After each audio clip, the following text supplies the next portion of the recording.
And even in therapy, me and my therapist went through that and was like, yo, you can't only have one tool in your toolbox. And that for me was just so profound because I've worked myself. Like outworking people that's my go-to. Yeah. I know if you put me on whether it's on a basketball court, you put me in the design room, like I'm going to outwork whoever's in front of me. That's a given. Uh-huh. But outside of that, it's like, what other tools do I have in the toolbox? I can't use a sledgehammer for everything. And that was where I really had to begin to do the internal work on myself and really get back to like some of my childhood traumas and figure out like, yo, why do I think the way that I think? I think from a survival mindset. Right. And now that I'm able to transition out of that, I see things from a completely different perspective. But going into debt, 1.2 million was definitely not on the agenda. Yeah. Filing bankruptcy was definitely not on the agenda. But that kind of gave me the refresh that I needed. But working at Trader Joe's was just the second toughest thing I battled because I have people who seen me in a certain light. Yeah. Who are coming into Cherry Hill Trader Joe's and look, and it's just, they hit you with that same look every single time they see you. They like, what? Like, what why are you here? Yeah. And then I had to have that conversation like 20 to 30 times a week. My God, is that the Faces of the Future? Yo, welcome to an all new episode of the Faces of the Future podcast. It's your boy Mills. I got Charles J in the building today. How you doing today, bro? What's up? Feeling good, man. How's it been being back? Honestly, man, being back for the last few days it's been amazing just to be able to see, you know, some common faces that, you know, I either grew up with or just connected with.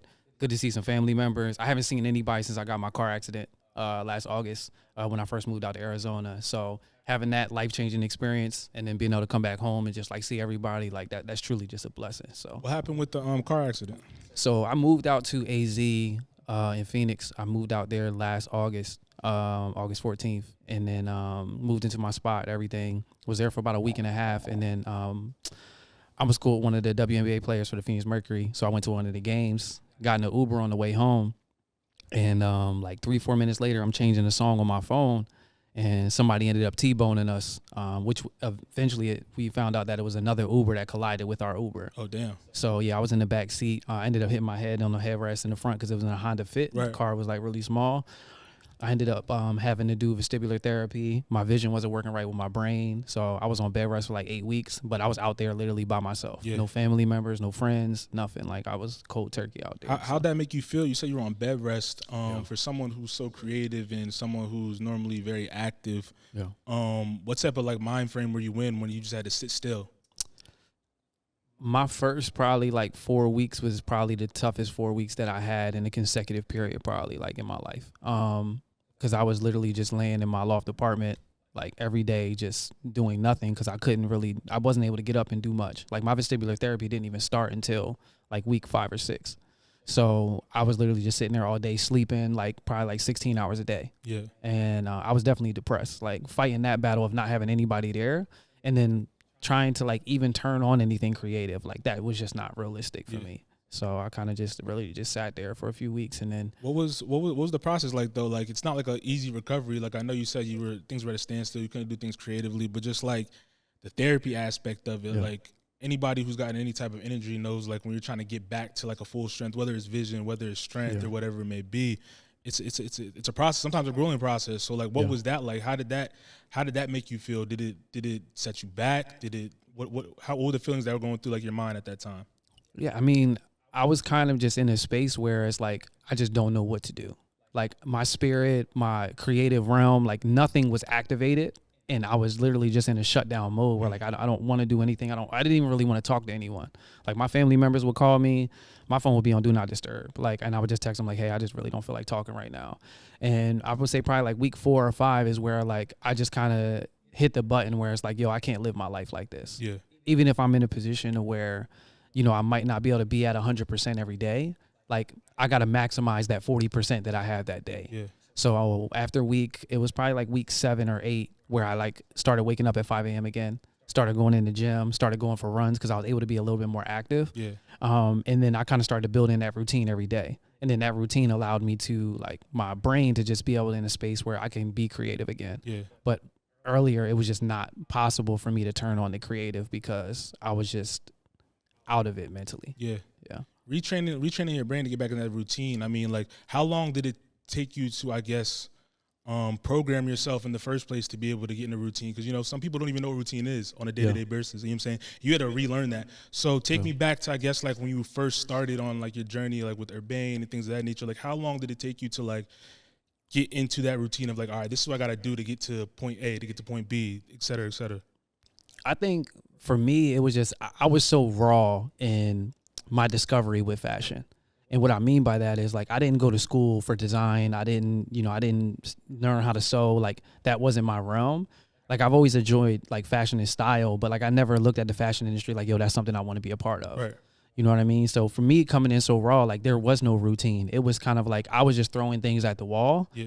And it worked to my advantage because I didn't believe in any type of boundaries. Like I didn't believe that anything wasn't possible. I believed everything was possible. If I wanted to use a specific type of fabric on a untraditional garment that it wouldn't be necessarily used for, I'm able to do that because I'm not in a robot mindset where like I think this isn't possible because I learned how to do this way. Like I really was very raw in my discovery, and that for me worked to my advantage because I test the waters. Yeah. I pushed the envelope in anything that I began to build, and even in my thought processes, like I always thought outside the box, and that's kind of what allowed me to like hit out the gate running when it came to me starting the brand. Yeah, just yeah. creatively. When you started the brand, did everything click right away though? Like when it came to like you dropping pieces, did people like catch on right away? Was it a process for people to like understand kind of the concept of what you were creating, or was one of those things that's like it's just like a slow learning thing till you finally got to the point where you were at?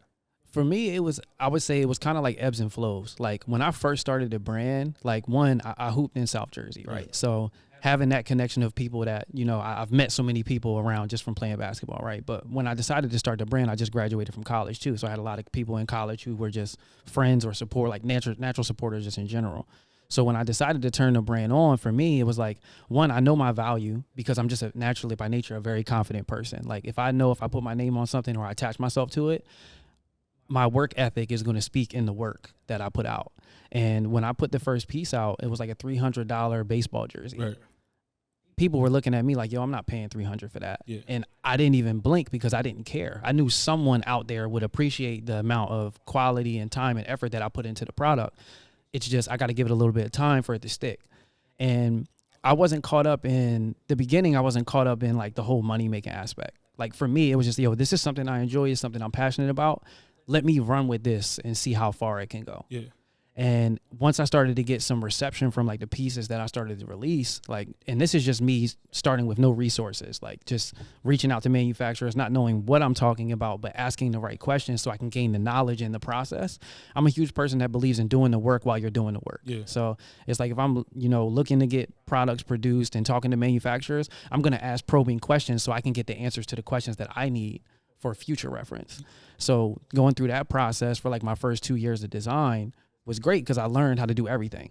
Tech packs, I learned how to digital flats. I learned pretty much every aspect of it. The only thing I would never do was be sew a garment. Yeah, I know you said you never sold a garment, but like how did you even know where to start when it came to like the tech pack aspect, or even knowing to find a manufacturer to produce your own product versus like just doing a regular print on a regular, brand that's already made or whatever it is? Yeah. I mean, I think the wholesale route is the easiest way to go, because even if you just go to Google and type in, how do I start a t-shirt brand? Right. Like you'll get a bunch of links that pop up. Like, but for me, I was like, I don't want to screen print t-shirts because one, my story for the brand was my cancer survivor story. Yeah. I had kidney cancer at age 2, had my right kidney removed, went through chemotherapy, been a cancer survivor for 31 years now. So I built the brand off of that story. So for me, it's like my product has to be a reflection of that story. Like it has to have substance. It has to be super high quality, and quality is subjective. Like I worked at Louis Vuitton for a short period of time.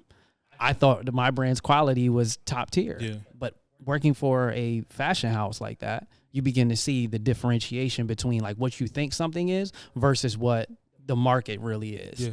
And that just humbled me a little bit because I was able to see that process. But from just jumping in, I went on Alibaba, started talking to some of the manufacturers, and I just learned. My first year was like really just learning. Yeah. Talking to them, communicating with them 2, 3 o'clock in the morning, and just learning the process. And then once I felt like I got the process down, I started to move into small run productions that were like 50 units per color, per size, whatever it was. So it's going from that small scale to even like how you referenced Louis Vuitton. Yeah. What made it so humbling though? Was it just like their operation that made it humbling, the way they work, the work ethic? Like what was humbling about the experience? I think when you see the back end of a high-end fashion house, like people talk about, oh, you know, I have a luxury brand. Like somebody might start a t-shirt brand and be like, oh yeah, this is a luxury t-shirt brand. And in your mind, you're telling yourself that it's a luxury t-shirt brand. And I believe in subjectivity and perspective with anything that happens in any type of art form, right? If you feel like it's luxury, then it's up to you to just prove it to the consumer that it is luxury, right, or showcase it in some type of content or storyline or whatever, storytelling, and be able to communicate that. But when you actually see it in person, like the artisans that are working on the bags, the artisans that are working on the clothes, how things are being produced, and the quality level that's being produced at, and then the price point that it's selling at, and then you see the interaction with the customers with that luxury house brand where they're coming in and buying a $900 t-shirt, not blinking twice. Right. It humbles you because like, yo, I was selling my tees were like 95 to 125. Yeah. People were telling me my prices were too high. Right. Like some people, a lot of my customers didn't care about price after a certain point, but people going to buy a $900 t-shirt at Louis Vuitton. That just shows you that there's an opportunity in the market, but you really have to be able to position the brand so it's communicated effectively to your audience and they see the value in it. Yeah. If someone doesn't see the value in something, they're definitely not going to justify a price point that's high like that. So how'd you build the value in your brand, and how'd you build that customer base, that loyal following to get those buyers that didn't care what your price point was because your quality was the tier that they were looking for? Yeah. I think for me, it was mainly consistency. I also documented a lot of my process as far as like, you know, whether I was doing fashion shows and pop-up shops were like my go-to. Right. Like I was able to create experiential shopping events to where people can come in and enjoy the brand, but not just like come in and buy stuff, but like I turned when we had the store in Gloucester, I turned that to a baseball stadium, and we had a World Series collection that released. Like creating those type of experiences allowed my consumer base. Didn't you do something in the Cherry Hill Mall too at one point? Yeah, we did and we did like a whole model walkthrough through the whole Cherry Hill Mall. I ended up renting out like one of the locations there. We had like people were playing like beer pong and all that there, but like it just created a real dope experience where people can engage with the brand in a different way. And that for me was able to build my customer loyalty and then also maintain my customer retention. Cause I always did small things like I'm a huge person that believes in speed in the market will always give you an opportunity to capitalize. So I move fast. Right. So when it comes to, you know, if my customer places an order online, no, I'm gonna stay up late and ship that order out same day or ship it out literally the next morning. Right. Like I don't want my customers to wait 2 weeks or 3 weeks or 4 weeks. So like I've never entertained a pre-order model that like most brands like to do. And there's no shade to the pre-order model. Like if it works for you, that's amazing. Your customer base is willing to wait for the product. My customer base just wasn't willing to wait. So I would run around town in my car, do drop-offs. Like somebody made an order, like I used to call it Charles J. Prime. Yeah. Like I'd be driving around and then like somebody placed an order, boom, I'll go drop it off. Right. And it'll be in your door like 2-3 hours. Yeah. So like I did that for a decent amount of time, and I always had handwritten notes in all of my people who purchased stuff from me. So I made it very intimate when they opened it and let them know like, hey, I really do appreciate you as my customer. Yeah. I would throw in like a free pair of socks or a free item whenever somebody placed an order, because I know that $1 or $2 or $3 extra cost for me is going to allow us to build that strong relationship and increase my customer retention. Because I believe in a gradual model. Like the whole Facebook ads and running those, I think that's great. But if you don't already have an audience who is interested in your product, running Facebook ads and trying to get the attention, especially with something that is so saturated right now in social media in general, it's tough. Yeah. So I focus on a guerrilla marketing strategy, and I'd rather be hand-to-hand combat with my consumers from the beginning and build a customer base. So like when I drop a product that I only have 50 pieces, I know I can sell that out right away. Right. Or like, you know, at least within 24 hours. Right. And that for me is the approach always. Like I don't have to scale to have 1,000 customers. If I can have 50 people who buy my stuff every time I drop it, that's an efficient business model, and it's proven. So that's kind of what my approach was. I wasn't worried about mass production or anything like that. So, and I think that's something that's a running theme on this show that we have with guests. The ones that we see that are super successful, or the ones that we talk about that kind of we see an uptick and then the decline. Is the strategy when it comes to like marketing and having those tangible experiences and how important those are to developing like a core fan base and a brand. And I think even personally, that's what drew me to your brand at the first. Like I talked about that runway show that you had in the Cherry Mall. I was like, yo, I've never seen a fashion designer do this, let alone in our area do that. So it's like when it came to creating that, what comes to your mind when you're creating like an experience or something tangible for the people that are consuming your brand on a daily basis? For me, I look at it from the lens of like, yo, if I went to an event, what would be like something that's memorable for me if I go to an event? Like, what would make me want to go to another one? Right. Because I don't just pop up at any event at this point, like in my life. I just, if somebody invites me somewhere, like I'll definitely try to go. But like, I like to go to things that are like off the wall and different. Yeah. Like going to New York Fashion Week, you go to one New York Fashion Week, you've been to them all. Yeah. Like we're going to a runway show to me is just so boring because you can see some of the clothes, you see how the models walk in them, but like, where is the element of surprise? Right. Like, and you don't really see that in a lot of shows. I mean, you see some amazing architectural design, stage design, all that stuff, but you don't really see anything that like wows you. Yeah. And for me, from an event side, I know I'm capable of doing that. Yeah. And I can deliver like surprises throughout the event to make sure that people are engaged and they're not just there for, 20 minutes, 30 minutes and then leave. Yeah. Like I can keep people in the building for 2 to 3 hours. Right. So that's something that I pride myself on with the brand for a long time. Speaking of that, this is a little off the rail a little bit, but like when it comes to the experience, did you see the Louis Vuitton runway show with the clips and all that type of stuff? Yeah. What was your thoughts on that in terms of like events and making things tangible to an audience, whether it be from the Louis Vuitton aspect or the rollout of the Clips album? Yeah, I mean, I think Pharrell just in general, I mean, he's just a phenomenal mind. Yeah.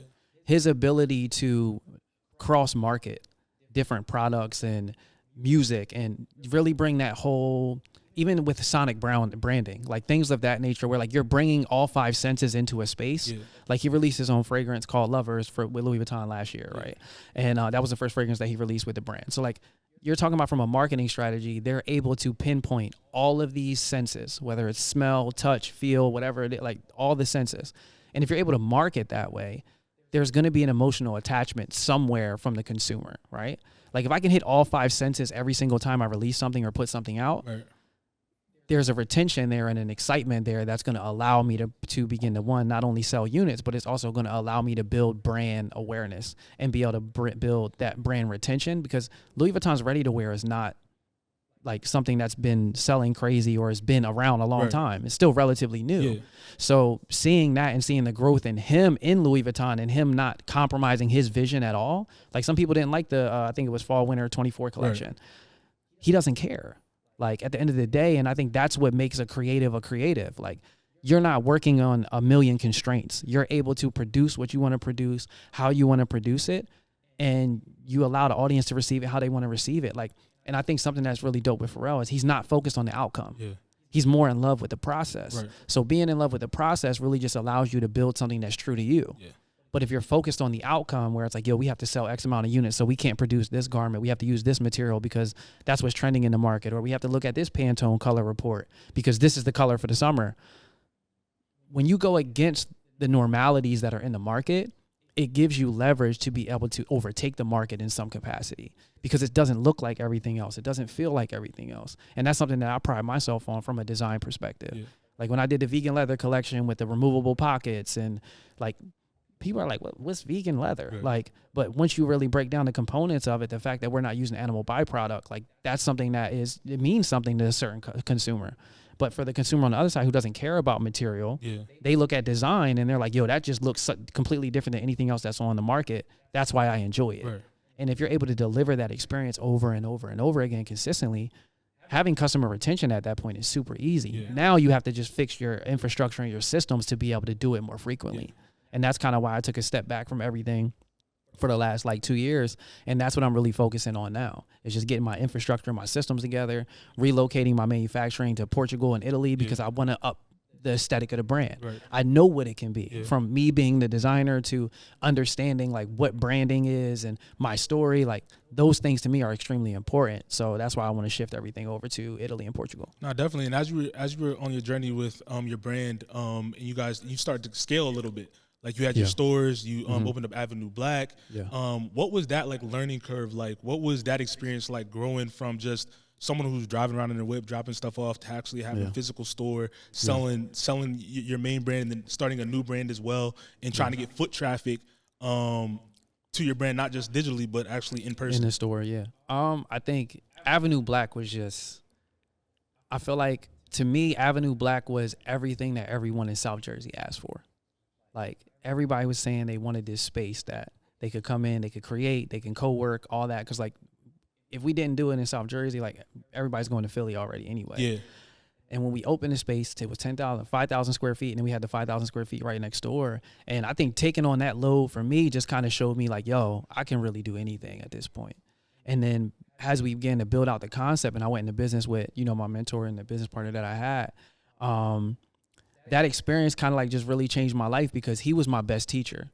I know the relationship didn't pan out, you know, how we wanted it to, or things didn't pan out how we wanted them to. But like, I learned so much from that experience and from him, like whether it was what to do or what not to do. And that experience for me, like really changed my life. But Avenue Black was a big undertaking. Yeah. Like our rent bill was high. So like we had to create a concept of where not only can we pay our bills, but we can also make money and potentially make a profit in year one to be able to move into, you know, more things, because we had the one space, then we got another 5,000 square foot space right next door. We got 10,000 square feet in Gloucester Premium Outlets. Right. And we're two minority business owners.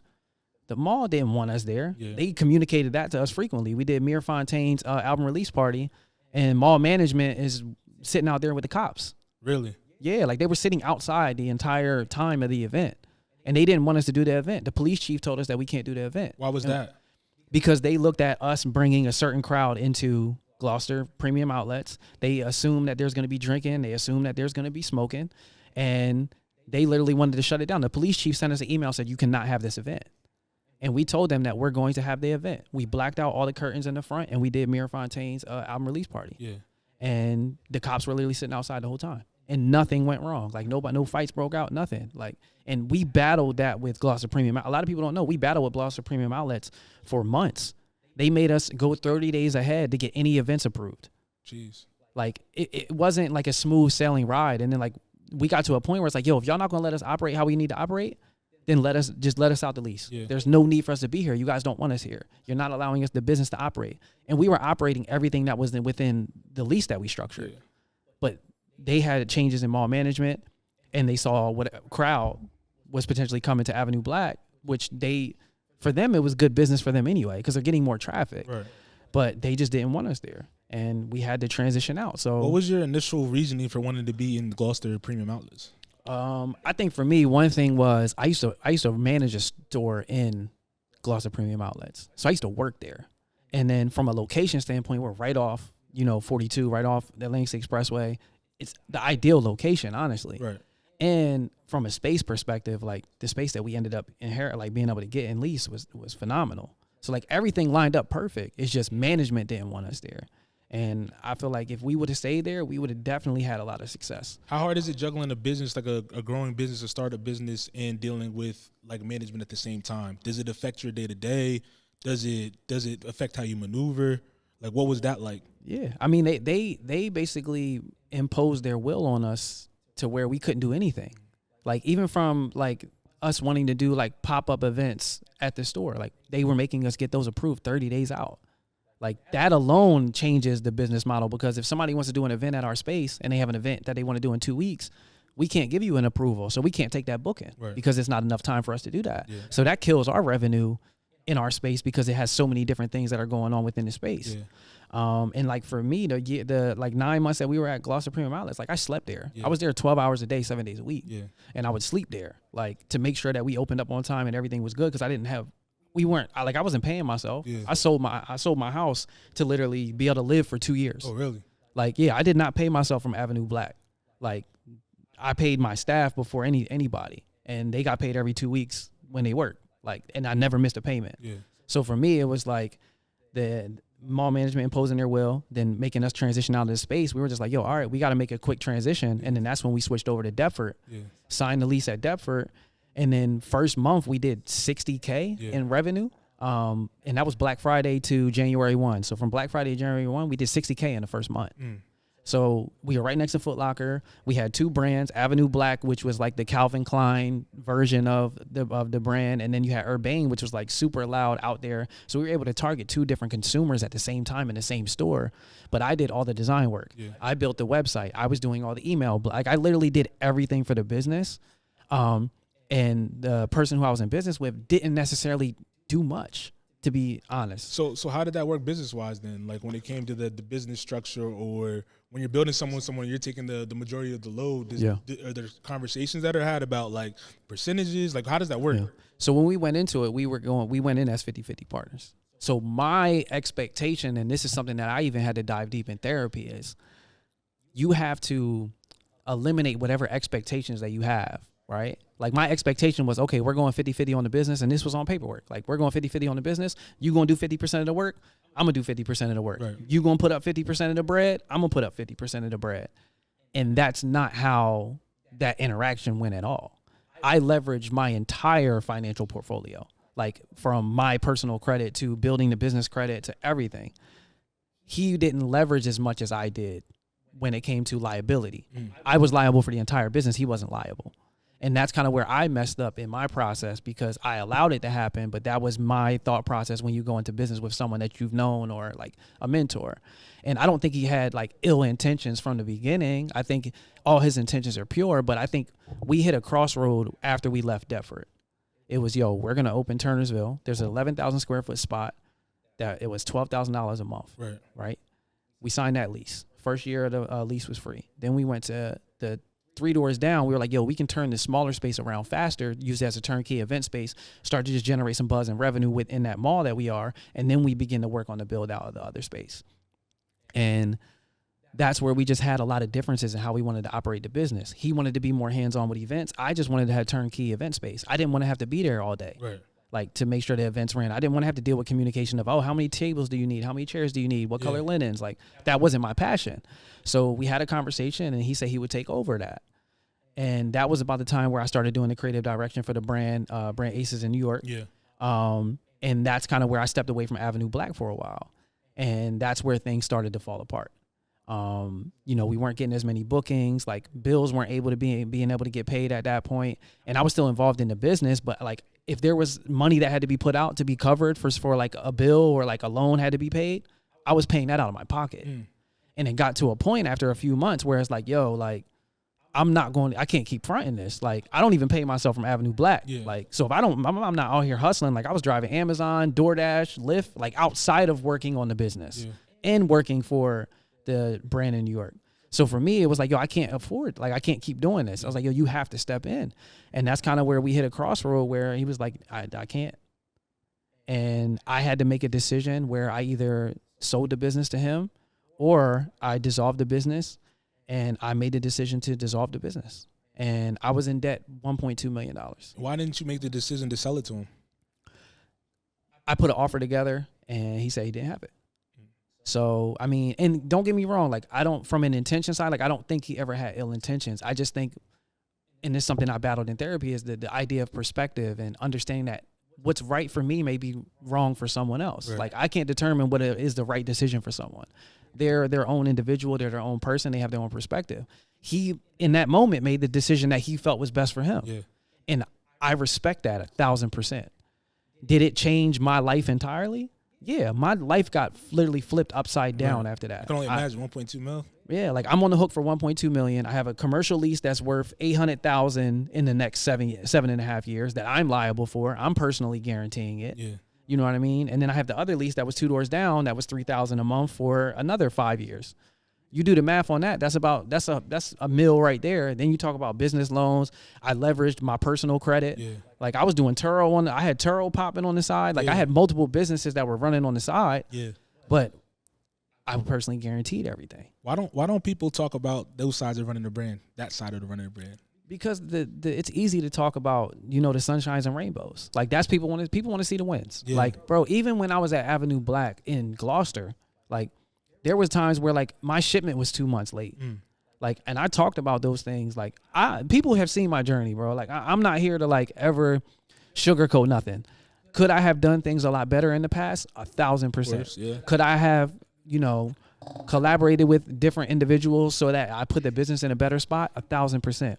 But for me, the learning that I've done in that process, at the age that I'm at, bro, like I wouldn't change it for the world.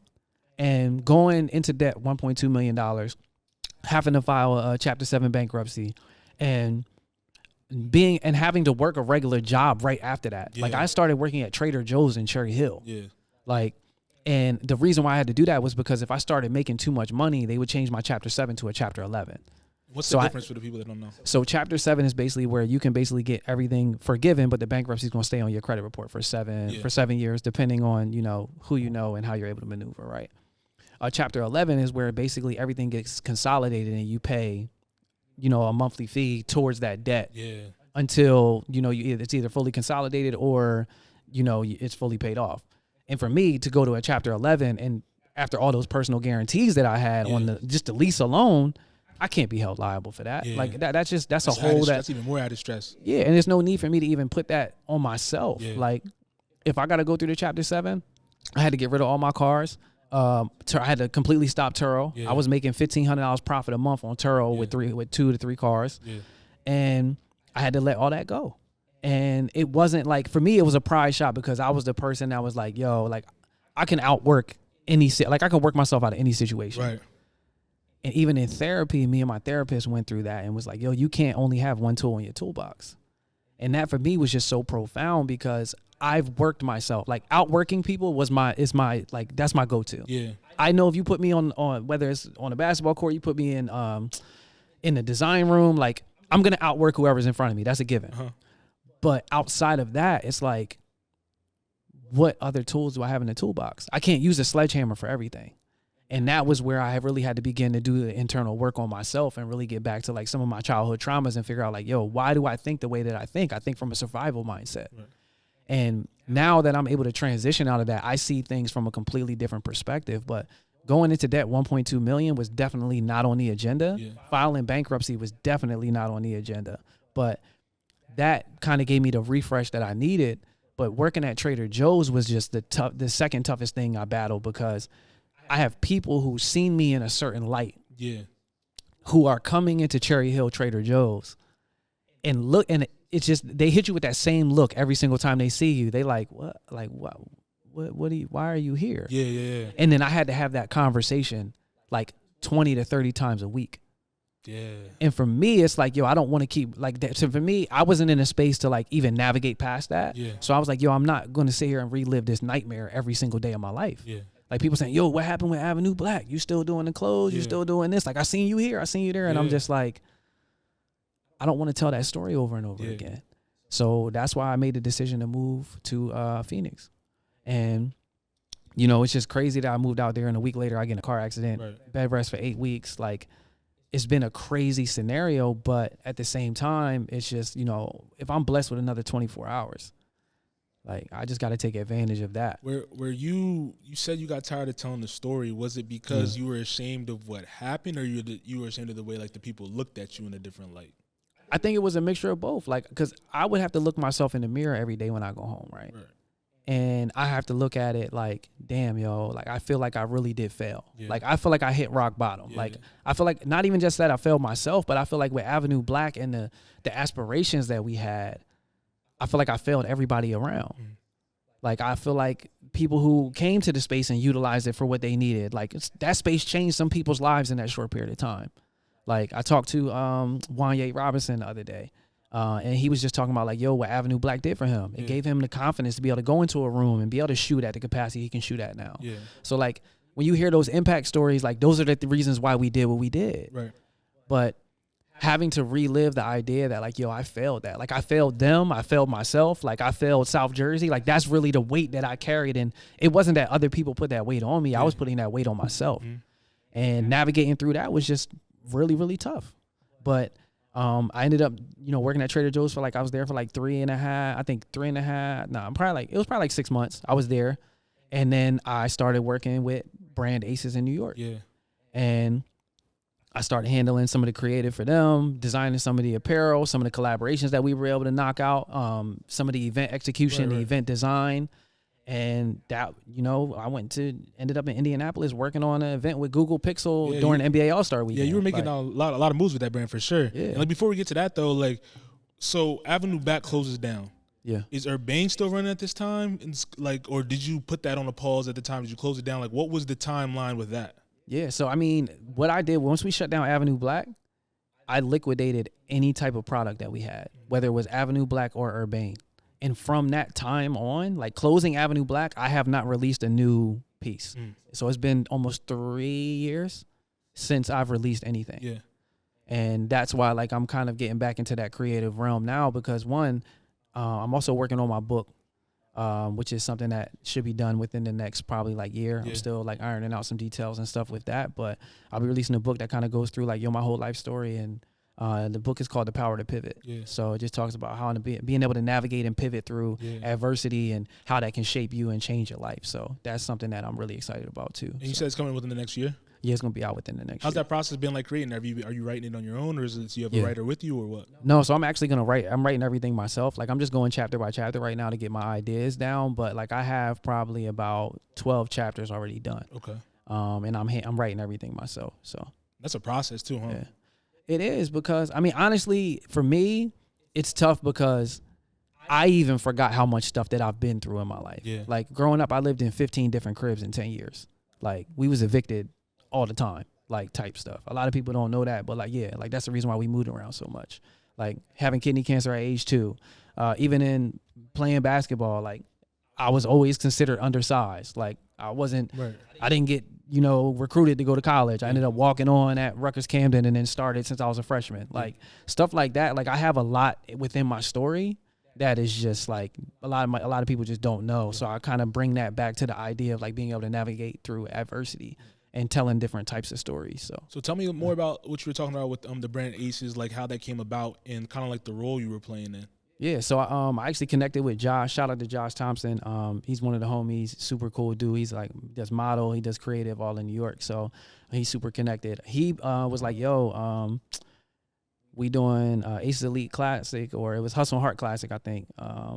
And he was like, yo, we want you to, come up for the game. So I brought my camera, took a bunch of pictures, bada boom. I ended up meeting the CEO. Yeah. And we got connected. I brought him one of the varsity jackets that I designed for Urbane with like the removable colors on the front. And he fell in love with the jacket and was like, yo, like I'm gonna hit you up in a few months, like when we ready to get rolling. So he hit me probably like February, March of the following year, because the Hustle Heart Classic was like November or October. He hit me up like January, February and was like, yo, I got something that I'm working on for NBA 2K. And I'm like, let's do it. Yeah. So I ended up actually designing a line sheet that had probably like 25 to 30 products. But I designed that line sheet in probably like 48 to 72 hours. Yeah. And then we got the turnaround, got it to 2K.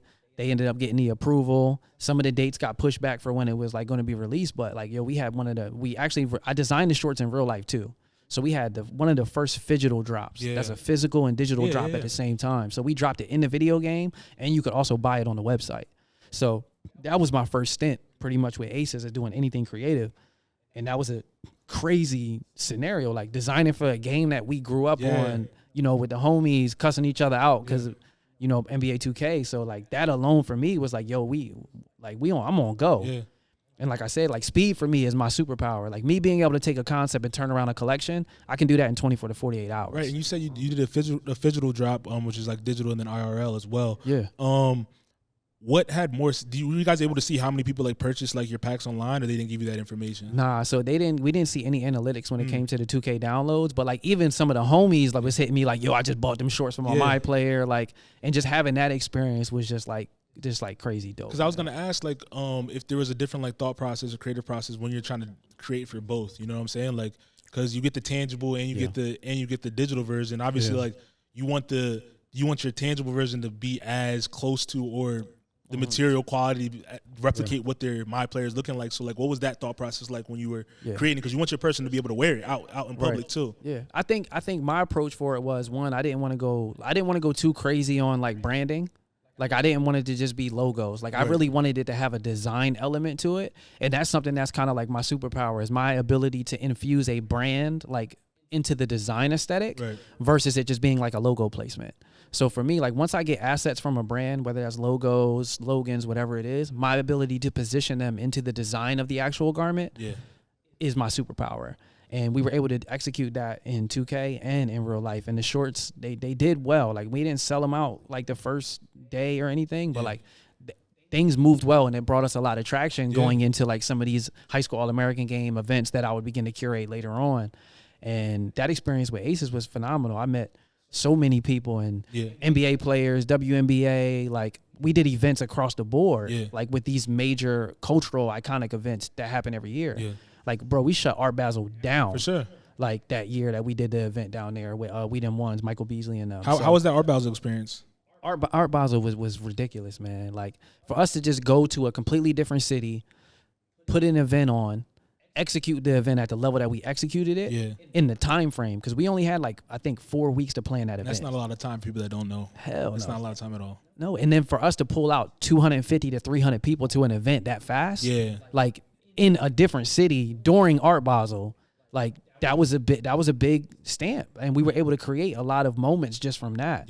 And that's really what the brand Aces was about. It was a media platform that sold apparel and did multiple things, but our ability to just create dope experiences, and I had a huge hand in that process. Like we did events at Say Less, you know what I mean, for NBA Draft. Like I helped curate those events. So just understanding that side, like taking what I learned from Urbane and then infusing that into like consulting for another brand, that positioned me in a good spot for my personal brand. What headspace were you in at that time? Because like you're fresh out of your situation with Avenue Black. Is it something where you're like on a revenge tour, or is it more so like I'm just trying to work my way out of the hole that I created with the situation I just left?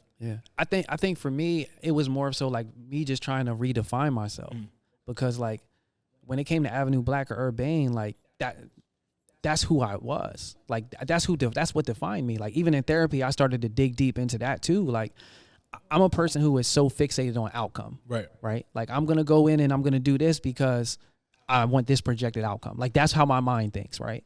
And in therapy, I've learned that don't be so focused on the purpose, focus on the benefit.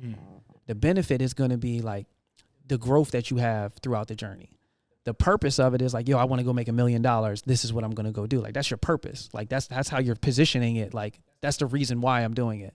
But if you really begin to think about the benefit of it, of who you become through the process, then you begin to appreciate it a lot more. And for me, being able to reinvent myself after Avenue Black was vital for my own existence. Like I contemplated suicide. Like that, those are things that I've like, bro, look, I'm in a lawyer's office and I'm looking at a sheet that's telling me I'm down $1.2 million. Like that's not something you want to look at and continue to look at. Like I honestly looked like my life was done. Like there was no coming back from that. But like I said, I had that switch that went off, and then I got into a routine. Like that's been my thing. Like when I go through something, I might tap out for like 2 to 3 weeks, but then once I get that routine turned back on, I'm back in that mode.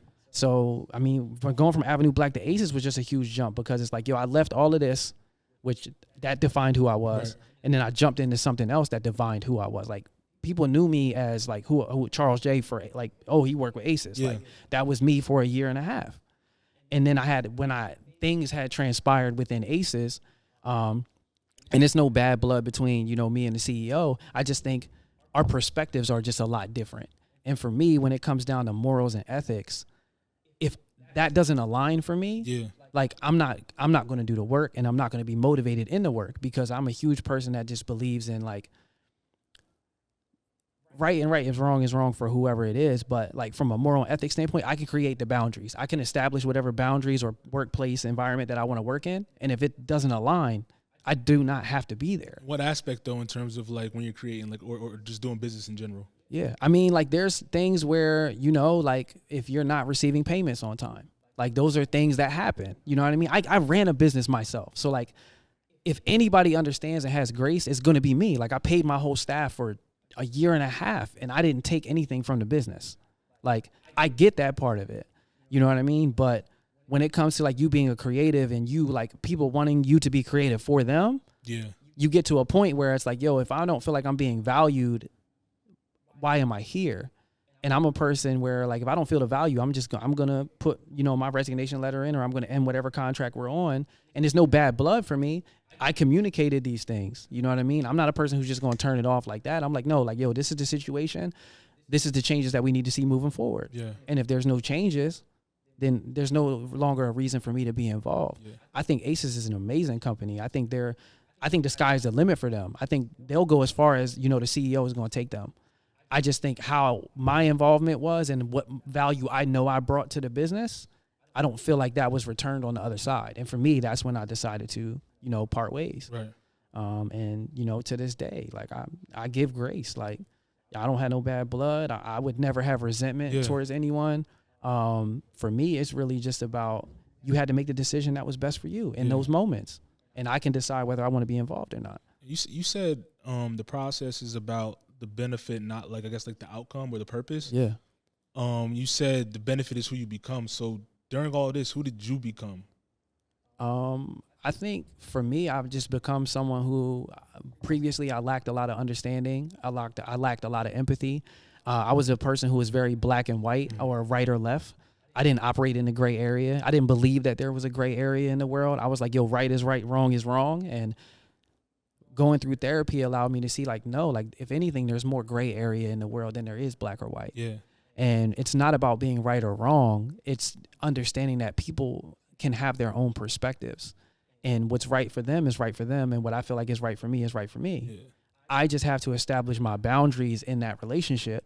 And if I feel like a boundary is crossed, communicate it. Yeah. And then if something continues to get crossed from a boundary perspective, you can only have so many conversations and you decide to remove yourself from that situation. So for me, I feel like previously I lacked a lot of discernment in decisions that I made because I was so excited about the outcome. Like the outcome drove me like, yo, we're going to open up this 5,000 square foot space because we're going to impact 500 people in South Jersey from the creative side. Yeah. Like I saw the end goal, clear as day. But the in-between was the most difficult part because you have to operate with other people.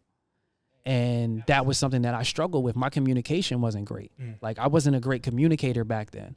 But after going through all of this, I became a great communicator because I understood that in this season of my life, I can't be the same person that I was. There's going to be no change. So I had to demand a change within myself. And that change demanded me to go to therapy because I didn't have the tools to be able to navigate or understand my own emotions. Now, like I actually take time. Like I was a very reactive person. I would go 0 to 100. Anybody that knows me, like knows that's how I used to be. But now, like, I don't think there's anybody in the world that can get me out of character. Like there's no one that can raise, my heart rate. Like there's nothing that's going to make me raise my voice. Like I'm very calm in my approach now because I take time to process my emotions before I respond.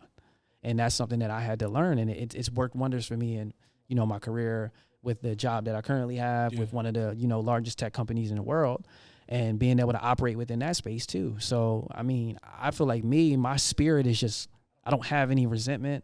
I'm not carrying any weight. Like I'm honestly as free as I've ever been in my life. You said you were at a point of suicide one time. Yeah. And I'm sure you looked at yourself a certain way, like in the mirror. Now, when you look at yourself in the mirror, are you proud of that growth? Are you proud of that person who overcame that feeling, that experience when you saw you were 1.2 million in the hole? Yeah. I mean, I think looking at yourself, like I'll put myself in the position of looking at myself and knowing I'm 1.2 million in the hole and not having a clue or an idea of how I'm going to get out of it. Like that's demoralizing. And then you got to think you have people around you who look to you for inspiration, who look to you for guidance. And I honestly felt like I shouldn't be guiding anyone at that point. But when you look at it in retrospect, that gives you even more of a reason to begin to guide people because the wisdom that you've gained throughout that process. And now when I look myself in the mirror, like I'm super proud of myself. I'm proud that I literally, it's crazy. I woke up the other day and I went in my notes. Yeah. And I literally just told myself how proud of it. Like I literally wrote a note about how proud of myself I am. I was like, yo, I'm so proud of you. Like you moved to a new city. You went through you went through the car accident, was on bed rest for 8 weeks, and you still like thugged it out. Yeah. Like you still figured it out. Like you went to therapy. You're doing the work every day. Like I literally wrote this in my notes to like reaffirm myself that, I am proud of myself. And I think the next version of me when it comes to like designing and putting the brand out, I feel like people are really going to see that side of it now. Like, it's not just going to be like, me loud and proud with the brand. Like, they're really going to see the calm, like, very calculated moves that I make, but they're going to make a big impact. I know that they are. Yeah. So that's really just like, I'm just really proud of that, honestly. So tell me, as we start to wind down, tell me a little bit about, I call it the hiatus. My Yeah. man went away for a while. You made a little announcement on the socials. Yeah. Talking about everything that went down. And you kind of just went ghost off the grid. Yeah. Pop up in Arizona. What made you go to Arizona? I think for me, one, it was the cheapest option out of everywhere I wanted to go. I want to go to Arizona. I mean, London, New York, Miami, LA. I mean, from a cost perspective, Yeah.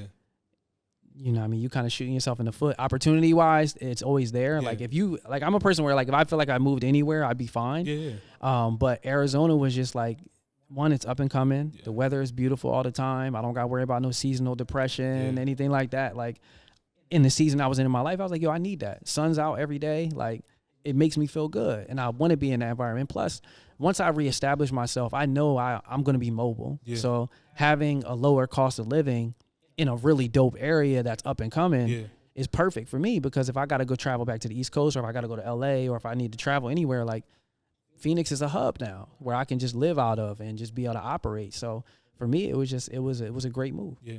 Yeah. So what have you been up to while you've been out there? I mean, I took a full-time gig at a tech company, so I'm working full-time there. That's been great. I've been learning so much, and I'm on a fast-track growth process with them potentially. So I'm cool with working a job and doing my stuff on the side, because I don't ever want to get in a position where I got into Avenue Black, where it was like, I feel like I got to design clothes to pay the bills. Right. Like when you have a retail store, that's the pressure that you have as a designer. Yeah. And mind you, like I said, I was doing everything. I was doing the visual merchandising, scheduling, training, designing the clothes, handling the contact with the manufacturer, email marketing. Like I did everything. Yeah. So for me, it's like, yo, I don't ever want to put myself back in that position again, because I'm a firm believer now in who, not how. Yeah. Like who can we bring in, or who can we hire, or who can be an asset to the business, and how do we, structure that to move forward. So I'm looking to do a lot of strategic partnerships moving forward, to where I can kind of like focus on the creative, and I don't have to worry about running the business side. Cause like I have an infrastructure and systems ready to go for the business. Yeah. As far as how it needs to operate and how we can turn revenue and profit, but also how we can sustain over long periods of time. So like I've done the work in the last 2 to 3 years to like really solidify that. Yeah. For me, it's just, I want to be in a position where I turn it on. I don't ever have to turn it off again. Right. And that's really where I'm at right now. So you're in here with you got some new threads on. So some new gear that I told you before air. I need some. I need some. You feel me? So the question probably everybody that's tuning in wants to know is like, when's our band coming back? So right now, one thing I'm doing right now is, like I said, getting my business side of things 100% intact, right? So that I'm working on a few different pieces of IP right now, intellectual property, that I want to make sure I have locked in. I've had people sending me DMs for the last like 3 months. Yo, this brand is using your logo, and I have everything from the logo side set, but like there's some slogans and things that I want to make sure that, I'm protected before I begin to push anything back out. Right. So that's what I'm working right now with one of my lawyers, is just solidifying some of the IP. And then honestly, I started getting into a mixed bag right now. So I'm actually starting to do some music production. Because kind of like what I was telling you about Pharrell, this idea that I had years ago. And then there's this book called Unreasonable Hospitality. If you haven't read it, definitely read that. It just talks about it's basically a concept with the restaurant industry and how you can like increase your customer service and hospitality. And it just talks about a 95% versus 5% spend. That's just like an overspend, a 5% overspend, where you basically go 5% over what you're originally willing to pay for like customer service and experience, because that extra 5% is like you going the extra mile for the customer. Right. So like things like that are things I'm beginning to implement into my business model, so that I know like when you get your package, there's technological incentive, like to where you can get certain things. I don't want to go too deep into it just because I haven't pushed it out yet, but there's a new process of how my consumers are going to be able to shop with me. Okay. I want to be able to control how they shop. Right. I want to control their behavior and how they interact with the brand. So there's levels to being able to buy certain product. You're not just going to be able to go on the website and buy it. There's going to be ways that you have to go out about it and do it. So that's something that I'm really excited about from that side. But from the music production side, I started making beats because I want to start producing my own music for all of my commercials and all of my content. I don't want to have to worry about using a song that's trending or anything like that. I want to hire an artist. Like if I want to go get Big Sean and put him on a song, or if I'm developing an EP for a collection that I'm going to showcase at Fashion Week, like I want to be able to pay the artist that I want to put on the song, and I own the rights to it. Right. Because doing that under the brand now, we talked about the idea of hitting all of these different senses when you're talking about from a marketing perspective. A lot of people miss out on sonic branding. Yep. sonic branding is huge. Like, look what Rick Ross did with Maybach Music. Yeah. Small things like that, to where like as soon as someone hears it, they know already what it's associated with. Yeah. So I was actually able to connect with one of my homies, Trey, hooked me up with this girl named Babs. And she's actually from South Africa. So she was actually able to do my voiceover for By Charles J. So like now I have a little hit that I can put in every single commercial and in the front of my producer tag, to where I can executive produce. Like, my goal is to put a beat together. Like, I'm getting better as I continue to practice, but like as I put a beat together, I'm gonna bring on another producer to really master the beat for me. Right. I can kind of just give them the foundation, like, yo, this is the vibe that I'm going for. Right. These are the sounds that I want, and then they can just take it up to a next level. But I can hand pick who I want to work with. Right. So like when I drop a collection, I can drop the EP with it, and then you're talking about clothes, apparel. I'm working on furniture. I got this isn't just going to be like apparel anymore. Like, I want to be Ralph Lauren. That was going to be my next question. Is it going to be just clothes? Is it going to be accessories? Like, what's going to be your focus when you dive in directly back into that designing bag? Yeah, like I got an eyewear line that's being handmade in Italy. That should be pushed out hopefully next spring. Okay. Like, that's what I'm aiming for. And then the apparel will drop with that. Accessories, I have these ombre Cuban links that I have on right now. A lot of people think, like, when I'm outside and I'm wearing them, people think it's costume jewelry. Yeah. But when they actually pick it up and they see the weight, Yeah. this is 18 karat white gold plated, and then it has an acetate paint that's burned over top. Yeah. So it doesn't change color, nothing, and it gives you the weight of a necklace. Yeah. So like, and then I'm working on some handbags. Like, I'm gonna give the full experience. Okay. When I redrop, it's not just gonna be like, yo, I'm dropping tees. Like, nah, like, you're gonna get these sunglasses that are paired with a handbag as the packaging. Yeah. Like, so it's gonna be, it's gonna get crazy. And speaking of like the packaging, who are some like designers? I haven't talked to you in a while. So like, who are some like designers you think are doing really well, or creative directors that are doing really well when it comes to whether it's the collection aspect of music and having their own world, or just the fashion lines, or who you've been paying attention to? I feel like you asked me this on every pod, and my answer stays the same. Like, I don't look at anything, man. Like, I appreciate the art part of it. I appreciate the perspective, but for me, my vision is so tunnel vision. Yeah. Like, I don't even really look at any other designers. Like, I really look at like the Jeremy Scotts or like the Jean Michel Basquiat's. Like, I look at those things for inspiration.